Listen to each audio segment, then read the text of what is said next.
Welcome back to GMA Now. Now, we all know that women are professionally more successful than they have ever been. They have tons more freedoms, freedom to date whomever they want as well. It's interesting because successful women sometimes date unsuccessful men, and it's called dating down. And here to tell us all about it is More.com columnist SherryAmatenstein. Did I get it right? You did. A+. Thank you so much. I'm very, very intrigued by this because to me it sort of seems like the phenomenon when you see a beautiful woman and a not so beautiful guy and you're thinking, what does this guy have and why is this woman with him?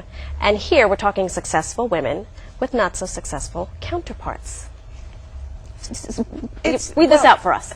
It's actually a growing trend. One of the reasons is that men are sort of not raising themselves as high in the workforce as women are these days in terms of college and managerial. If you look at the statistics, women are rising and men are sort of stable and maybe going down a bit, so you sort of go to who's out there. But I think more to the point, and I dealt with this in the column, a lot of the women who are getting involved with less successful men, it's not their first time. Their first time around, one woman, she married a doctor. Then she went from him to a lawyer. And she felt she was just treated like the little woman at home. They didn't support her career. They just wanted her to be their satellite. So it was very unfulfilling. So now she's been successfully engaged with a guy who's 4 years younger than she is. He's a personal trainer. A personal trainer, very nice. She makes twice his income, has 4 academic degrees. He has none. And somehow they make it work. She brings home the bacon and he fries it and they're happy. And he fries it up in the pan. How does this work? I mean, is it these women had such a negative experience in their first relationships that they're just throwing caution to the wind? I mean, I know you can't necessarily choose who you fall in love with, but it sounds like maybe you can. In some cases, yes, that is definitely the reason for it. I think also as you get older and you get more secure with who you are, then your counterpart doesn't have to be like the status symbol for you, an accessory, and it can be a more genuine relationship. Also, for women in their 40s, they're not looking for a marriage partner, they're not looking for the father of their child. They've done that, been there, so now they can sort of also go to someone who can satisfy other needs. And do you feel, in your findings, these are women that have been scarred in their first relationships, and does that carry over into the present day, dating down? What can happen, a danger that befalls some of the women in this, is that they start treating the men who they're now involved with the way that their husbands treated them, and that's something to watch out for because money is power in our society. So you sort of have to look out for that. And oddly enough, I am much younger and I don't consider myself marrying down my husband, but I do find myself to be very nurturing.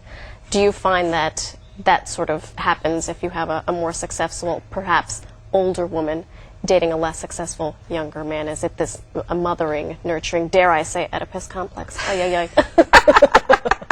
You can have some of that too. Again, in cases where a woman was married to a man who was never there, just always working and just saying, you know, just have it on the table or whatever, her nurturing, mothering instincts were totally not allowed to come out full force. So here's someone who wants attention from her, wants somebody who cares that they're coming from the rain, and also they get it as well. So that's something for them that they weren't getting before. One woman was involved with this guy who was super successful, made tons of money, and yet he put her on the train alone at 11 at night. Oh, nice. Very nice. And now her boyfriend, again, makes so much less than her and that whole deal, but he would never do that. Super considerate. And that's another thing. Men who aren't as focused on their career, on becoming someone of note in the world, are more relationship oriented, and that can be very appealing.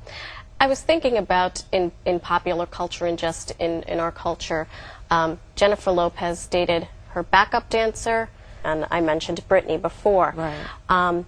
We in the media have sort of focused in on that and say, oh, you know, these women, why are they dating down? Do you think in some degree that we as members of the media are responsible for sort of putting the focus in and saying, this is a successful woman and an unsuccessful man, and so this is why it's a trend and this is why it's a phenomenon? Or do you think that they're just human beings and they've chosen to pick these men? I think they're just human beings and they've chosen to pick this men, but the media is always focusing on something that's fun, new, jazzy, trendy, so they'll zero in on that. Yeah. trying to think of other successful. Dolly Parton was one. Elizabeth Taylor was the truck driver. She met in I rehab, I totally think. forgot about that. Yeah. That's right. Interesting. So when it comes down to it, whether one person makes a lot of money, the other person doesn't make a lot of money, can love really conquer all in a relationship, whether you're dating down, dating laterally, or dating up, for lack of a better word? I think in the end it comes down, like it always does, to the two people and what you have in common and how you treat each other. And money is not really that in that equation. It's really between the two people. Sherry, thank you so much for enlightening us on the dating down trend and phenomenon. Thanks for having me. Absolutely. And if you want to find out more about dating down, you can log on to abcnews.com and click on GMA Now. I'm Marisol Castro. Thank you so much for watching.